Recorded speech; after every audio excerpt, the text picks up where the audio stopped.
मुक्तिबोध की प्रसिद्ध कविता अंधेरे में के 4 खंड पूरे हो चुके हैं। आज 5वें खंड का पाठ करते हैं और इस खंड में अंधेरे के मार्फत क्या कुछ कहा जा रहा है और एक कवि की चेतना किस तरह अपने समय से, अपने समाज से टकराते हुए भविष्य की सर्जना करती है और कैसे एक कवि अतीत, वर्तमान और यथार्थ के पन्नों को पलटते हुए भविष्य की ओर संकेत करता है। और आज उसमें हम अपने बहुत सारे जाने पहचाने चेहरे देखते हैं, जिन चेहरों को मुक्तिबोध रात के अंधेरे में सड़क पर जुलूस के रूप में देखते हैं। 5वां खंड। एकाएक मुझे भान, पीछे से किसी अजनबी ने कंधे पर हाथ रखा। चौंकता मैं भयानक, एकाएक थरथर रेंग गई सिर तक। नहीं नहीं, ऊपर से गिरकर कंधे पर बैठ गया है बरगद पात एक। क्या वह संकेत, क्या वह इशारा, क्या वह चिट्ठी है किसी की? कौन सा इंगित, भागता मैं दम छोड़, घूम गया कई मोड़। बंदूक धाए धाए, मकानों के ऊपर प्रकाश सा छा गया गेरुआ। भागता मैं दम छोड़, घूम गया कई मोड़। घूम गई पृथ्वी, घूम गया आकाश। और फिर किसी एक मुद्दे हुए घर की पत्थर सीढ़ी दिख गई, उस पार चुपचाप बैठ गया सिर पकड़कर। दिमाग में चक्कर चक्कर भंवरे, भंवरों के गोल गोल केंद्र में दिखा स्वप्न सरीखा। भूमि की सतहों के बहुत नीचे अंधियारी एकांत, प्राकृत गुहा एक विस्तृत खोह के सांवले तल में तिमिर को भेद कर चमकते हैं पत्थर। मणि तेजस्क्री रेडियो एक्टिव रत्न भी बिखरे झरता है जिन पर प्रबल प्रपात एक।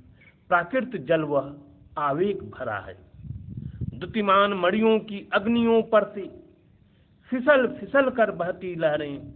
लहरों के तल में से फूटता है किरणें, लहरों के तल में से फूटती है किरणें। रत्नों की रंगीन रूपों की आभा फूट निकलती। खोह की बेडौल भीते हैं झिलमिल, पाता हूं निज को खोह के भीतर। विलुब्ध नेत्रों से देखता हूं दुतियां, मणि तेजस्क्री हाथों से लेकर विभोर आंखों से देखता हूं उनको। पाता हूं अकस्मात दीप्ति में वलयित रत्न वे नहीं हैं। अनुभव वेदना विवेक निष्कर्ष मेरे ही अपने यहाँ पड़े हुए हैं। विचारों की रक्तिम अग्नि के मणि वे, प्राण जल प्रपात में घुलते हैं प्रतिपल। अकेले में किरणों की गीली है हलचल, गीली है हलचल। यहाँ इस कविता में अंधेरे में चाहे जितना घना अंधेरा हो, चाहे जितनी आपदाएं हो, संकट हो, सामाजिक अंधियारा हो, प्राकृतिक अंधियारा हो, उम्मीद की रोशनी, तेजस्क्री मणि और विद्युत प्रकाश, चुंबकीय तरंगें हमेशा से अंधेरे से लड़ते नायकों के पास रही हैं और ये चुंबकीय तरंगें, ये विद्युत, ये प्रकाश, ये तेजस्क्रिय मणि, ये चेतना की मणियां हैं। यह हमारे भीतर, हमारी आंतरिक संरचना में मौजूद होती हैं। इसको पाने के लिए हमें कहीं बहुत भीतर धंसना होता है, जिसकी ओर संकेत कवि करता है कि धरती के बहुत नीचे वे तेजस्क्रिय मणि रत्न बिखरे हैं। उन्हें संयोजित करो, उन्हें इकट्ठा करो और उन्हीं धरती रत्नों से इस पृथ्वी का कल्याण होगा और यह अंधेरा, यह सामाजिक अंधेरा छटेगा।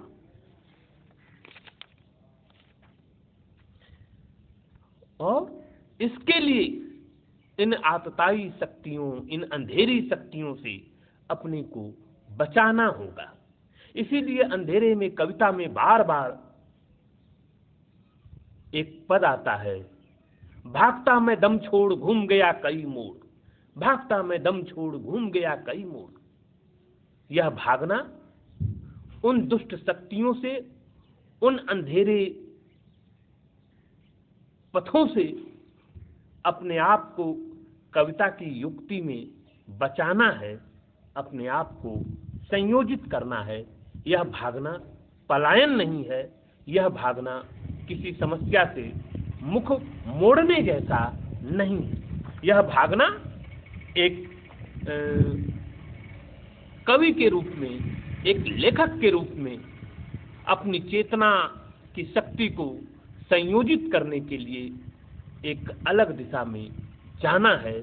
यहाँ अपने को बचाना, संयोजित करना, संरक्षित करना, मानवता की लड़ाई में अपने को शामिल करना भी है। एक बोध है जिसमें होने के अस्तित्व का बोध होता है। यह अचानक ही होता है। वैसे तो हम पड़े होते हैं और अचानक ही पता चलता है कि अरे यह है। इसी तरह काव्य नायक मैं को भान होता है कि किसी ने मेरे कंधे पर हाथ रखा। वह कौन है? यह एक रहस्यमयी सत्ता अंदर और बाहर के संघर्ष में बार बार आती रहती है। हर जगह, हर कहीं अपने होने का एहसास कराती रहती है। ऊपर से लेकर नीचे तक एक सिहरन रेंग गई जब वास्तव में बरगद का एक पत्ता कंधे पर गिरा है। लेकिन जब हम किसी तैयारी में होते हैं तो हर आहट, हर कौंध ऐसा लगता है कि जैसे वे कोई दिशा दे रहे हों, कुछ संकेत कर रहे हों। यहाँ भी काव्य नायक को बराबर ऐसा ही लगता है कि कोई न कोई शक्ति है, कोई न कोई है जो मेरे पास चलता है, मेरी जिज्ञासाओं के साथ चलता है, मेरे होने में जैसे उसका भी होना है। इस तरह वह गुथा रहता है। वह आदमी मेरे होने की फितरत में है। पीपल के पात का कंधे पर गिरना किस बात का संकेत है? काव्य नायक कह रहा है कि क्या वह किसी की चिट्ठी है? क्या है भाई? कौन है? कौन सा संकेत है? क्या कह रहा है? भागता मैं दम छोड़ घूम गया कई मोड़। अपनी बेचैनियों के लिए भाग रहा है, चलता जा रहा है। इसी बीच बंदूक की धाएं धाएं आवाज आती। बंदूक का चलना एक अनहोनी का ही प्रतीक है। कहीं कुछ गड़बड़ हो गई, क्या हुआ? एक आशंका मन में लिए भाग रहा है।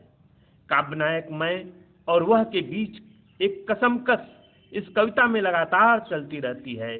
मैं वह के संकेत, इशारों को कितना समझ पाता या समझकर उस पर कितना चल पाता, यही मुख्य संघर्ष है।